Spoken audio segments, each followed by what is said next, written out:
It only makes sense that our next speaker is going to be talking on technological wellness. We're so excited to have with us today Raju Venkatraman, who was formerly the Managing Director and CEO of Medall Healthcare Private Limited. Earlier, he was the Joint Managing Director at First Source Solutions Limited, and his career in technology outsourcing began with EDS in a variety of verticals.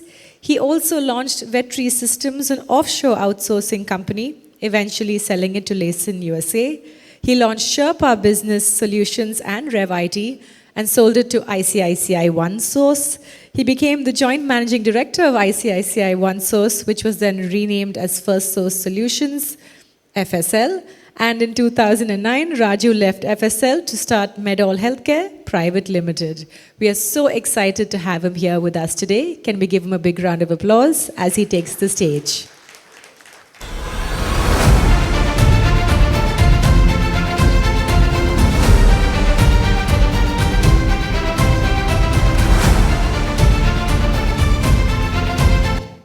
Good morning to one and all. Thank you, Colonel David. Thank you, Dr. Renuka, and Dr. Ranbumani Ramdas. Really inspiring to see so many learned friends here together to talk about wellness.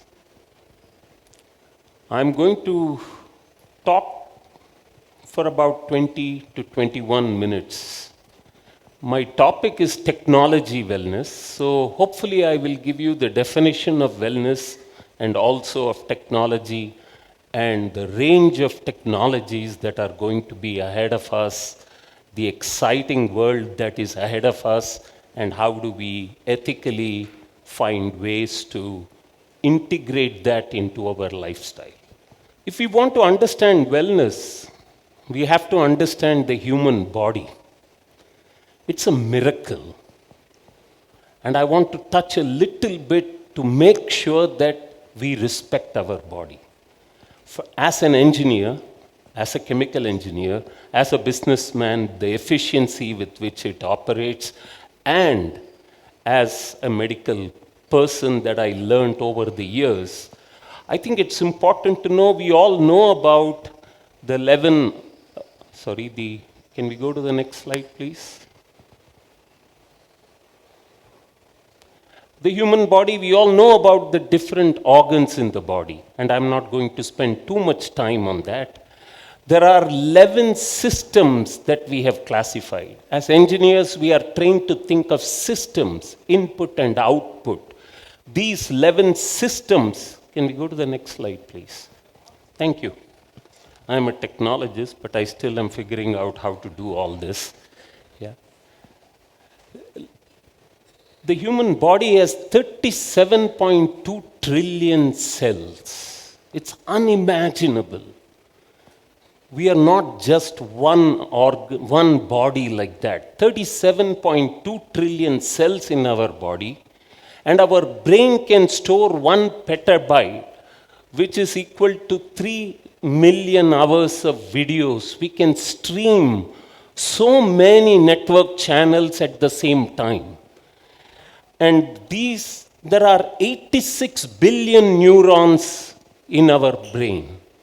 And these neurons connect to 10,000, each neuron connects to 10,000 of them, and we have quadrillion connections, which is 1,000 times more than the stars in the Milky Way. It's just an amazing fact that we have that. And as a chemical engineer, our liver can simultaneously do 500 chemical reaction, and it can do 1,000 different chemicals and enzymes at any given point in time, a small organ. Our gut, from the mouth all the way, it has over 100 trillion microorganisms. And these microorganisms are 10 times more than the number of cells that we have in our body. Our gut also produces, it's a microbrewery in itself, it produces over a can of beer every single day, which is important for it. So we don't need to drink a whole lot. And your uncoiled DNA is 34 billion kilometers. We can go to Pluto and back 17 times. Imagine the packing density of what is inside us. And if we look at it, there is a universe within ourselves. Our job is to understand our human body before we say we want to be well. And wellness is very important. But we have to understand that we are just a microcosm in the real universe that we live in. There are billions and trillions of microorganisms outside. Can you guys hear me okay? Sorry. Outside, and we are just a minuscule in this whole cosmic world that we live in. Now you take the microorganism outside are continuously evolving. They've been there for 4 billion years. It's their place that we have now evolved for the last 2 or 3 million years. They're also continuously evolving. And the war between the microorganisms outside and within our body, they love us as a host. They want to come in. We saw the COVID-19. SARS-CoV-19 virus made every human body as a host. And it can affect our respiratory system, our digestive system, our gut, our brain, in some case emotionally.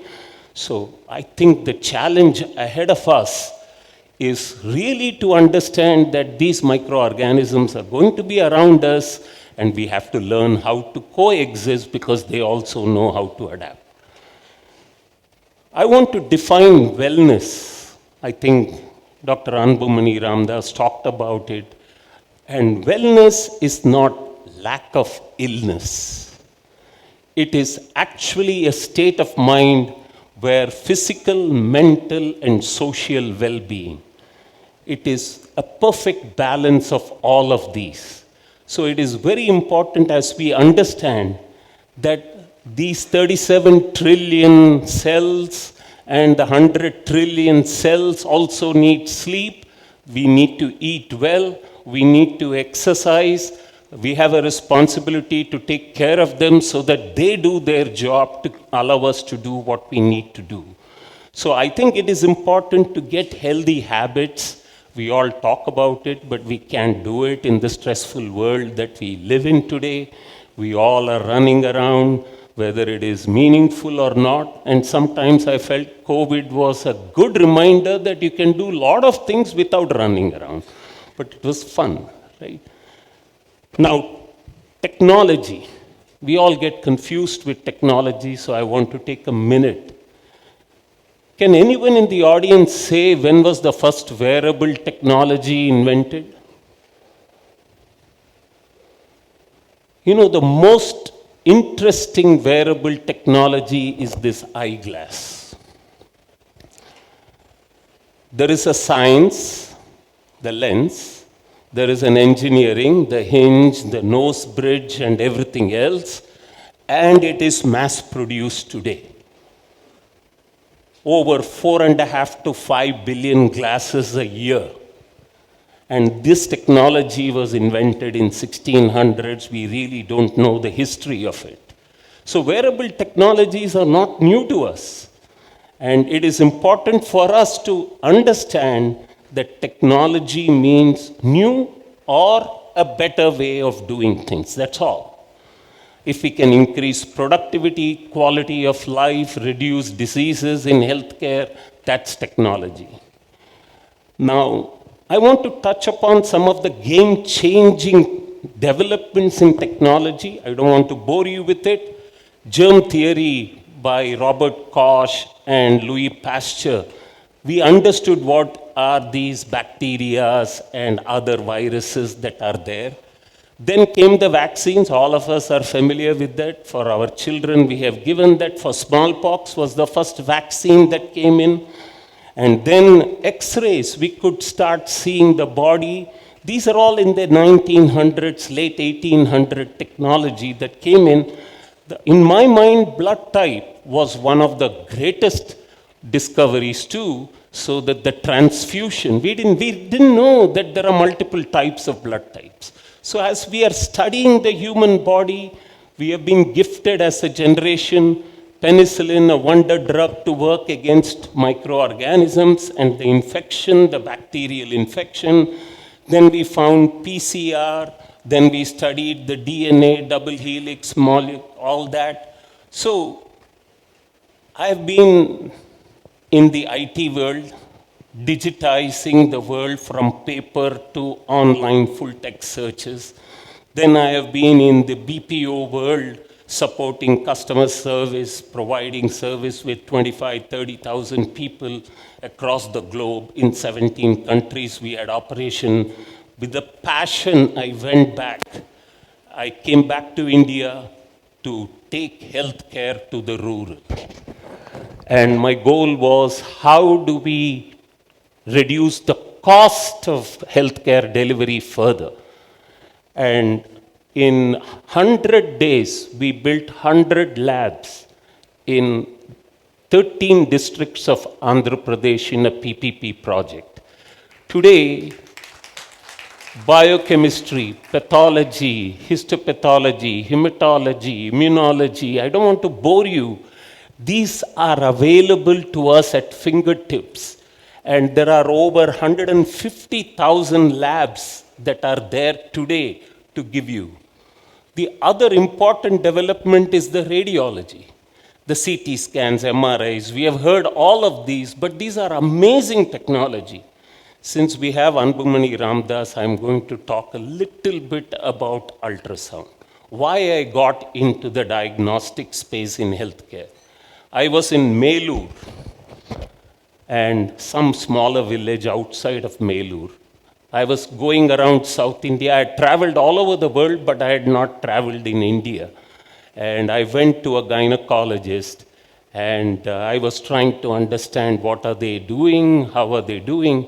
I found out, she said, if you had come a day earlier, you would have seen, I don't know the medical term, a headless child after full term that was delivered. We don't have ultrasound.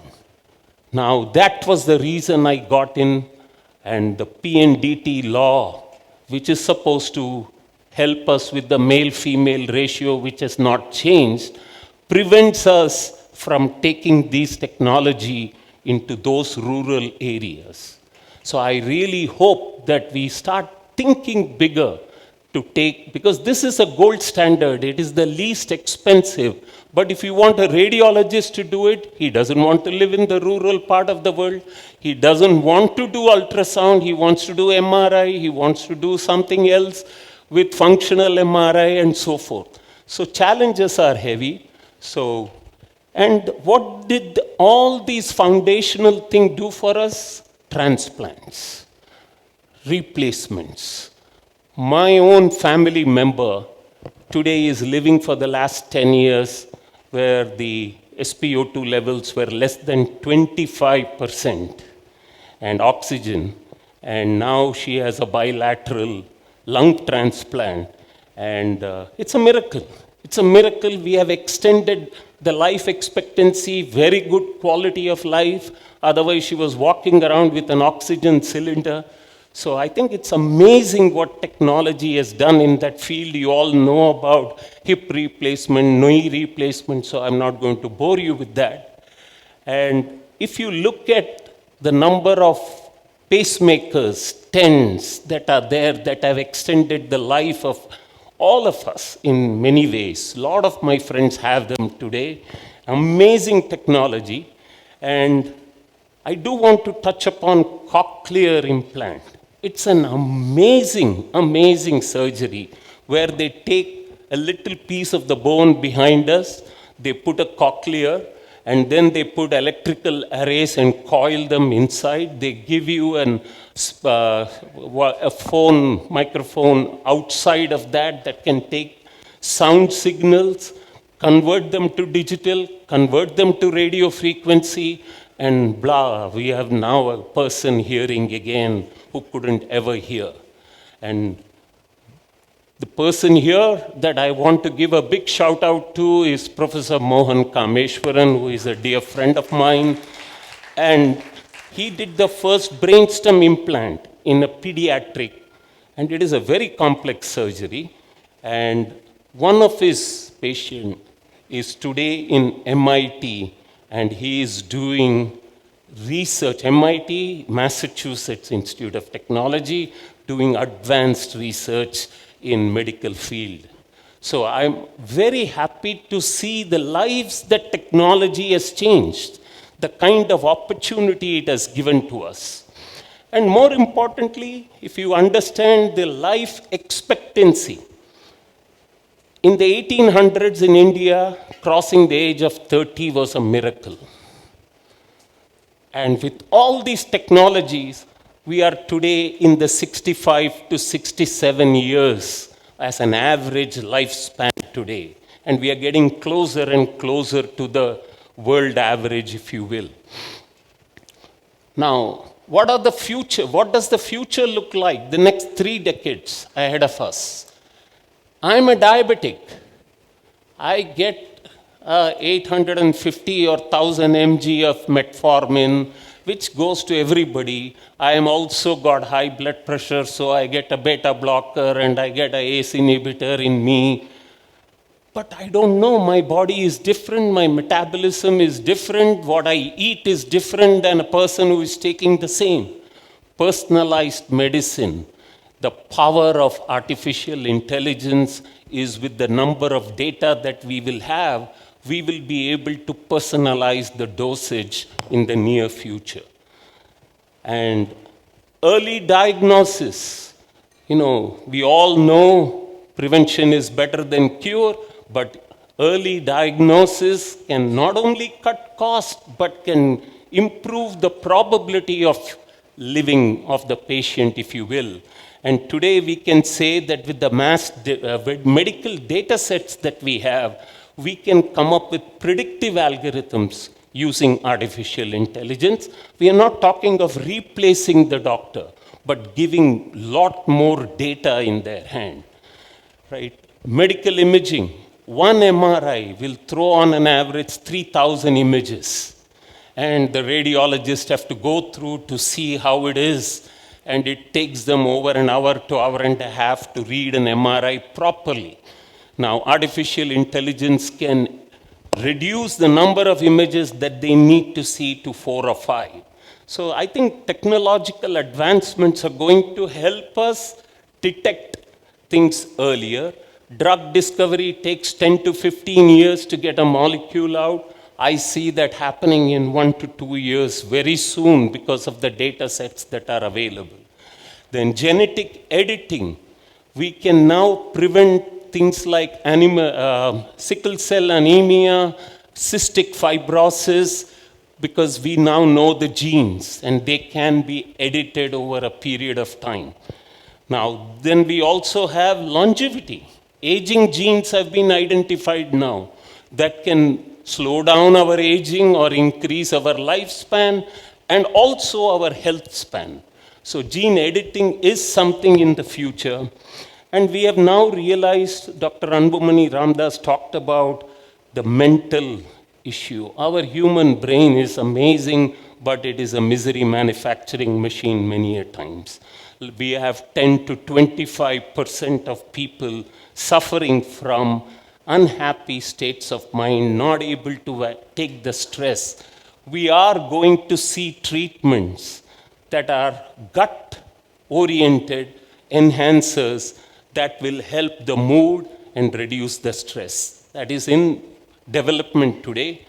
Digital doctors, I'm passionate about taking healthcare, and I still hope that our 5G works as fast as it should in the rural parts of India.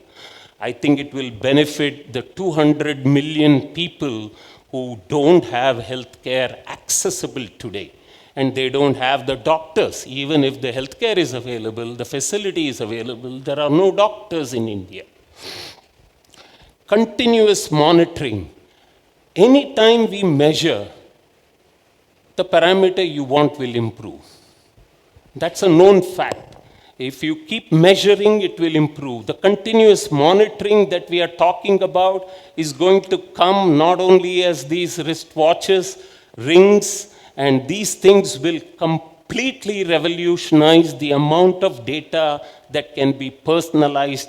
And we will very soon have dashboards. Now, 3D print organs, today you have to wait for a transplant. But 3D printing has already started taking our own cells and tissues and creating organs. Even a heart has been done for a customized person at this point in time. So these are all technological. I love this brain-computer interface. If you have paralysis for a variety of reasons, they can now program, have direct interfaces in your brain wherein you bypass the nervous system and the person's mobility increases. May not be 100%, but certainly significant amount of improvement in mobility can be brought. Sorry. Targeted drug delivery, we can now go to the cell directly and cure cancer. We don't have to do chemotherapies in the future. Similarly, with what we call as nano robots, we can go in and completely monitor the health of our system, and there will be digital dashboards for you. Right? VR-based immersive training will train our doctors in simulated, like flight simulators. Surgery simulators are coming. And then we have the mental health. I think VR technology will really help PTSD. PTSD is not only for the army folks.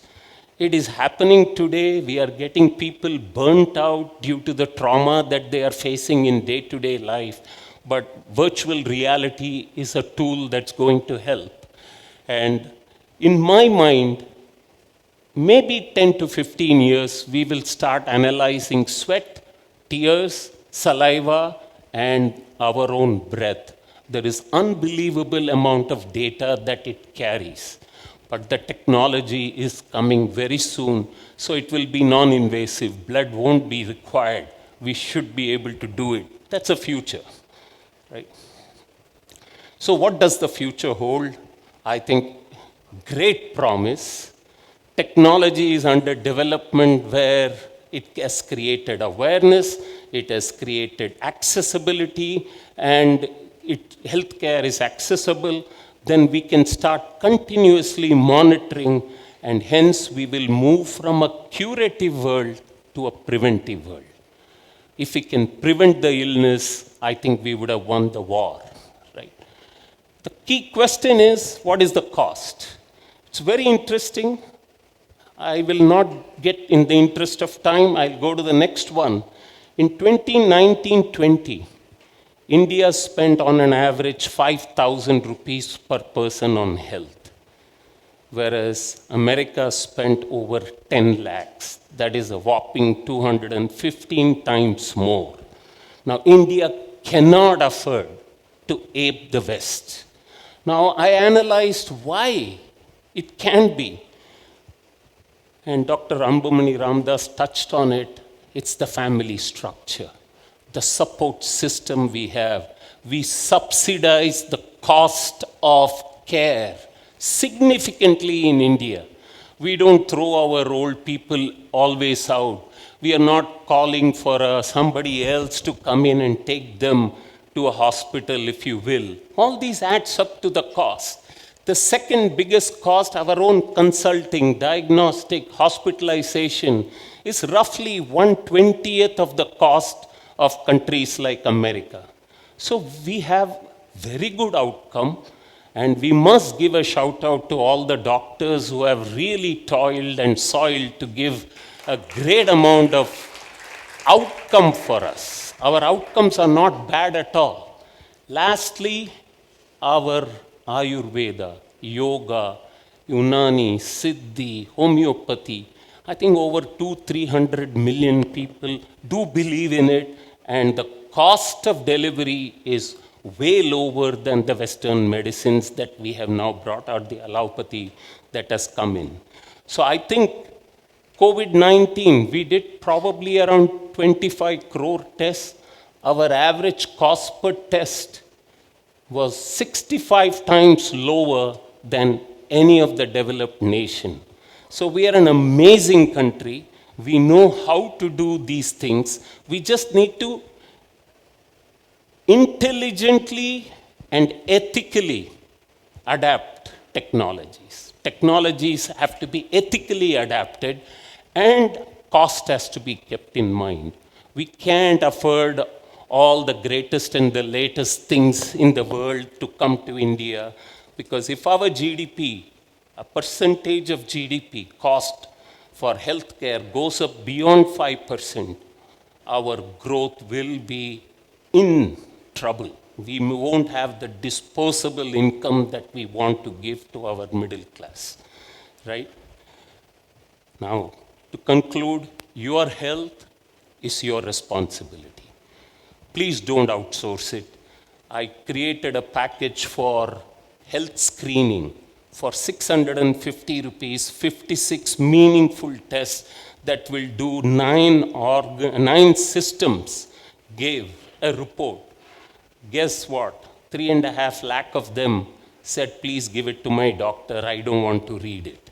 Now that is the state of apathy we are in, but we must change if we want our own health to improve. Technology is in our fingertips, and it's important.